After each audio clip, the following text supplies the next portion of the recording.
ലോകത്തിൽ ആദ്യമായിട്ട് ഒരാളേ ഉള്ളൂ എന്നാണ് കേട്ടിരിക്കണത്. ഞാൻ മാത്രമേ ഉള്ളൂ തോന്നുന്നു എന്നാണ് എന്നാ തോന്നുന്നേ. എങ്ങനെയാ ഈ ഒരു സംഭവം കണ്ടുപിടിച്ചേ? ആരാ കണ്ടുപിടിച്ചേ?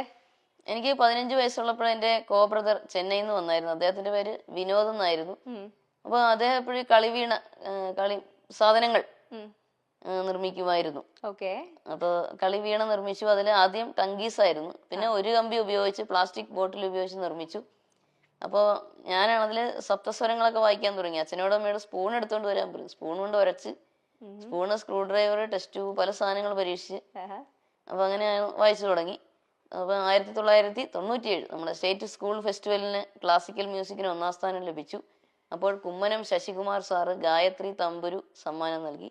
അച്ഛനാണ് ഒറ്റ കമ്പിയിൽ ഇലക്ട്രിഫൈ ചെയ്തു തന്നത്. ഇപ്പൊ ഞാൻ വായിക്കുന്നത് അച്ഛൻ സ്വന്തമായി നിർമ്മിച്ച വീണയാണ്. വിജിയുടെ ജീവിതത്തിലെ ഏറ്റവും വലിയ ശക്തി എന്ന് പറയുന്നത് വിജിയുടെ അച്ഛനും അമ്മയാണ്. അച്ഛനും അമ്മയുമാണ്. വിജിയെ ഇങ്ങനെ കൊണ്ട് എല്ലാ കാര്യങ്ങളിലേക്കും എത്തിക്കുന്ന രണ്ടുപേരുമാണ് അല്ലേ? ഈ ഒരു ഏറ്റവും വലിയൊരു ഭാഗ്യമാണ് അവരെ പോലെ രണ്ട് പേരൻസിനെ കിട്ടുക. അതാണ് ഏറ്റവും വലിയ ഭാഗ്യം ശരിക്കും പറഞ്ഞു. അച്ഛനും അമ്മയും എപ്പോഴും കൂടെ തന്നെ ഉണ്ടല്ലേ? കൂടെ തന്നെ ഉണ്ട്. എന്താണ് അച്ഛനും അമ്മയുടെ ഏറ്റവും വലിയ ആഗ്രഹം എന്ന് പറയാറുണ്ടായിരുന്നു അവര്? പാട്ടുകാരിയായി തീരുക, പിന്നെ അച്ഛനും അമ്മയും ഞാൻ കാണണമെന്നും പറയാറുണ്ട്. അപ്പൊ 1997 നമ്മുടെ സ്റ്റേറ്റ് സ്കൂൾ ഫെസ്റ്റിവലിന് ക്ലാസിക്കൽ മ്യൂസിക്കിന് 1ാം സ്ഥാനം ലഭിച്ചു.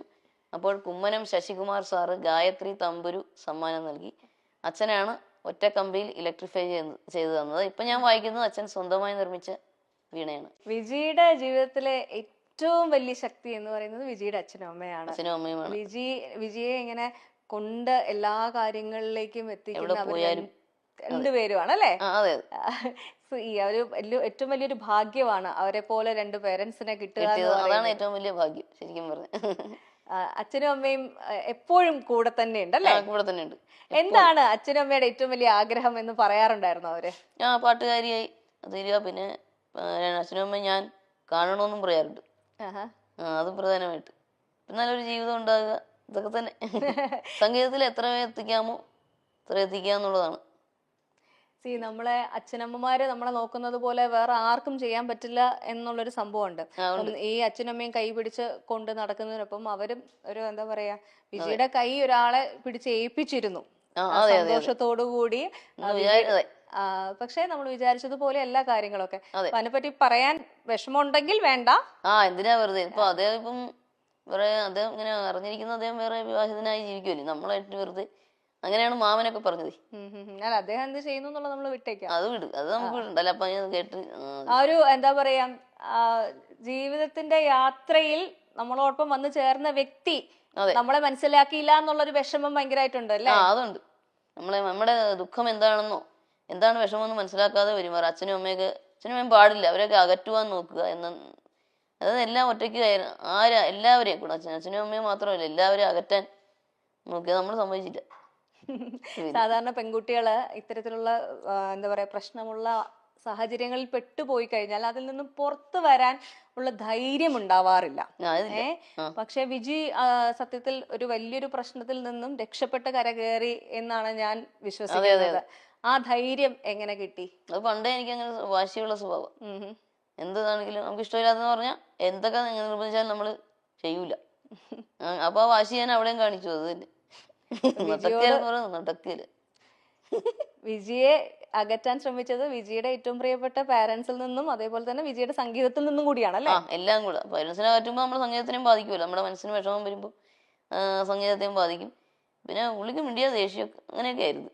മിണ്ടിയ ദേഷ്യം. അതിപ്പോ നമ്മള് പാട്ട് കേൾക്കുമ്പോഴേ കൈ കൊട്ടുക, താളം പിടിക്കുക, എല്ലാത്തിനും ദേഷ്യം. ഞാൻ പറയാതെ ദേഷ്യം വെച്ചോണ്ട് അവിടെ എങ്ങനെ പോയി ഇരിക്കാൻ പറയും. ഇങ്ങോട്ട് വരണമെങ്കിൽ അത് വേണ്ടെന്ന് പറയും.